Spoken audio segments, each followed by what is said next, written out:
morning, good evening, wherever you may be around the city, across the state, coming to you live from the heart of Chicago. This is Mr. Moeller, and today we're going to be talking a little bit about the road to the American Revolution, kind of the decade and the debate leading up to America's entrance into the Revolutionary War. So our story really begins where the last one ended, which was the victory in the 7 Years' War, also known as the French and Indian War, in which the American colonies in Britain successfully defeated kind of an alliance of France and others. And so in the aftermath of this war, wars change a lot of things. There's always kind of this idea that wars destroy everything, chaos is a ladder. And so in the aftermath, both the colonies in Britain looked to fundamentally change their relationship to each other. Britain saw this as an opportunity to take these colonies that had kind of always been on their own and bring them into the British Empire in a much more significant way. And a big piece of that was that the colonists should help pay for the war that they fought, and that Britain basically said, hey, we fought this war for you. And so that's a really big piece of this. Then kind of secondly, Britain wants to control the colonists expanding into American Indian territories. Because if they're expanding into American Indian territories, well, that could trigger wars, and Britain actually had an alliance with a lot of these tribes. But on the other hand, the colonists, they're going to believe that after winning the war, they actually should even have more autonomy, more self-control. And furthermore, they believe that they're kind of equal partners in this whole deal. And so, also too, because of the war, colonists are beginning to think a lot more about working together as the colonies, not just one colony. And so all of this is going to lead to massive disagreements over the new British government and the massive military presence that's going to be there. So kind of my theory that I put out about the revolution is that it's a consequence of differing expectations. England saw this as an opportunity to reform, bring the colonies closer into the British Empire, tax them, and bring the same way that they tax their own citizens and other citizens in the empire. And all this is to say they want to kind of bring them into the family. The colonies that kind of existed off on their own, England is trying to bring them into the family. The colonies, on the other hand, they see themselves as almost the equals now of Great Britain. They expect that they will be equal partners in the empire. They expect even more autonomy and more freedom in terms of, there's no more threat of war, so we should be able to trade with whoever we want, expand wherever we want. And so they begin to see these reforms not as as a good change, but as a threat to their traditional governments and their ways of governing and their freedoms. And so for about 10 years, from 1764 to 1777, the crisis between the colonies and Great Britain is going to deepen and deepen, leading to a debate over the possibility of independence for the colonies. And so it kind of really begins when Great Britain asserts control of the colonies after the French and Indian War. And one of the first laws that does this is the Royal Proclamation of 1763. And this essentially drew a line on the map, as you can see right there, that colonists were not allowed to settle west of. Britain had arrangements with many tribes that was Indian territory, that it was not for colonists to go and start a war. But the colonists felt, well, we had fought for that land, they felt entitled to it because they had won it from France. And so Western expansion is going to be one of the first major issues that the colonists are going to kind of come head to head with Great Britain over. Then there's a series of customs reforms. That's laws that deal with imports like taxes and things like that. And all these new laws that came into place, different taxes and restrictions, led to an increase in smuggling, which then in turn led Great Britain to have to increase their military presence in order to police all this smuggling that is going on. So you can see how this is starting to snowball, and it's going to get bigger and bigger over this decade. So two taxes in 1764 and 65 also really peeved off the colonists in a pretty significant way. One was a tax on sugar, the other was a tax on paper goods that becomes known as the Stamp Act. And both of these taxes essentially, along with the Quartering Act of 1765, really placed the financial burden on the colonies to pay for the military presence, to help pay for the administering of the royal government. And so the colonists saw all these kind of taxes and fees as violating their economic freedom that they so valued. And so in 1765, in response to all these laws, the colonial leadership, kind of the leaders of the individual colonies, got together in what became known as the Standback Congress. They got together for a couple of purposes. One was to draft a statement to send to Great Britain saying why they believed the tax was unjust. They argued that only the colonial government should be the one taxing them, and that since they were not represented in the British government, that they should not have to follow any laws made by that government. Again, social contracts, self-rule, an important aspect of kind of colonial culture. So the second thing that they organized is a boycott of British imports. And this actually works more than anything else in getting Britain to get rid of the Stamp Act. And so the boycott, the refusal to buy British goods, is actually the most significant thing outside of the colonial leadership coming together in 1765. So in the largest colony, a much bigger debate was going on about whether or not Britain really had any authority, right? Just power inside of the colonies.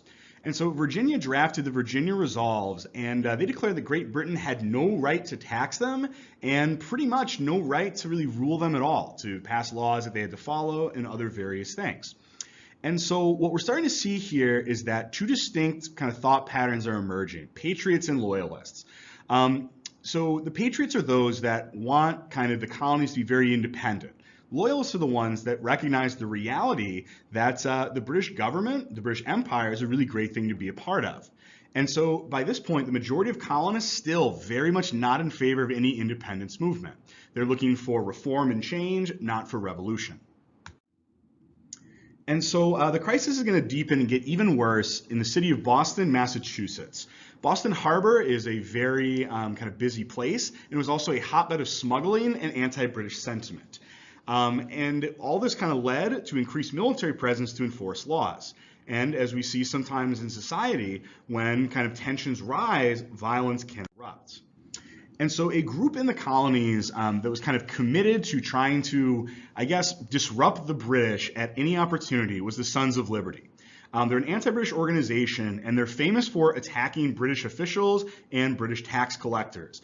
They would tar and feather them, intimidate them, destroy their homes. And so in a lot of ways, you could consider what the Sons of Liberty doing, it's a little bit of terrorism. They're trying to intimidate government officials into not following the laws. Which all of this, of course, if there's going to be law breaking, there's going to be a crackdown. And so the Townshend Acts is going to be a crackdown aimed primarily at Boston. We're going to have new import taxes, harsher penalties for smuggling, more British government officials sent over from Britain to rule. And they also assert very, very clearly that they alone, the British Empire, controls the colonies, and therefore they have the right to tax them. And so the Townshend Acts is a very kind of symbolic moment in which Britain is kind of saying the colonies are not independent, they are a part of the empire. And so in 1770, after kind of all this stuff had happened, tensions are very, very high. Tensions over the Townshend Acts, tensions over everything. And so at night, an altercation between some Bostonians and British soldiers happens. There are a lot of differing accounts of this. Some say that the colonists were throwing snowballs, some said rocks, but all we know is that there was an altercation. At the end of it, 5 people were dead. This was a huge scandal. It spread across the colonies. People were outraged. People were upset. People took to the streets. And so Britain, in response, actually got rid of most of the Townshend Acts in response to this. And so what you guys are going to look at in the Boston Massacre investigation is what really happened. Because the truth is, we may never know. So you guys are going to look into that on your own.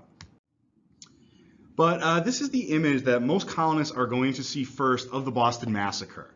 It's a very iconic image. It appears in every single U.S. history textbook. But again, this might not be a very accurate representation of what happened on that night. So again, dig further into the investigation. But if this is the image you see, you're going to believe the British are pretty bloodthirsty, pretty violent, and that's going to lead you to maybe be very skeptical of them saying, hey, we want you to be a part of our empire. And so for about 3 years, tensions are very low. The Townshend Acts are gone, there's no more incidents. But in 1773, the Tea Act was passed, and this for a lot of colonists is going to end up being one of the final straws. The Tea Act, it's not actually a tax on tea. To be technical, it's actually a bailout of a British company. The Tea Act essentially gave a British company the ability to sell cheaper prices, to undercut merchants, and also the Townshend tax is still being collected, so the colonists are then paying this tax that they said they would not pay. And so all this leads to the colonial merchants and smugglers being very angry. Business of smugglers is threatened. Business of merchants is threatened. The issue of taxation still has not been resolved. So there's a lot of issues that are going on as this Tea Act is building up. And so in reaction to the Tea Act, those Sons of Liberty decide that they're going to stage a mass destruction of property, of what they're going to call a protest, and that's going to become known as the Boston Tea Party. And in 1773, $1 million worth of property was destroyed by the Sons of Liberty throwing it into Boston Harbor. Again, question, is this terrorism? Is this a protest? All sorts of space for debate there. A crowd formed in this time to like cheer them on. And so there's actually like, it's a big event. But this act really is going to be the thing that leads to the ultimate crackdown on all these challenges to the authority of the government. You cannot destroy property and expect there to be no consequences. And so in response to the Boston Tea Party, Great Britain is going to pass what becomes known as the Coercive Acts. And so the Coercive Acts shut down Boston's port. They removed all elected officials and replaced them by royally appointed kind of governors and people. They banned all the town meetings that the kind of people were having. And the governor could also transfer any soldiers that they wanted to England, and instead of being, put on trial by the Americans. And so ultimately, these coercive acts in the minds of the colonists, they violate the right to a trial by jury. They violate the right to not have troops, in one's home. The king was also not supposed to have a standing army in peacetime without parliament. And the colonies say, hey, how come we can't authorize an army?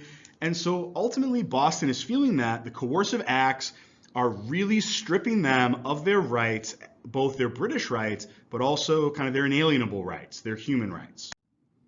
And so the First Continental Congress was called. Representatives from every colony are going to gather in order to talk about what happened with the coercive acts and what their next step should be. The idea is if they can do this to Boston, they can do this to any of us. And so they organized a boycott.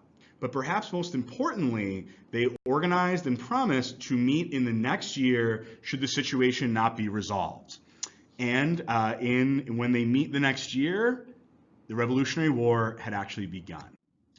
And so the question of independence starts to kind of go out in the colonies and be debated by American citizens.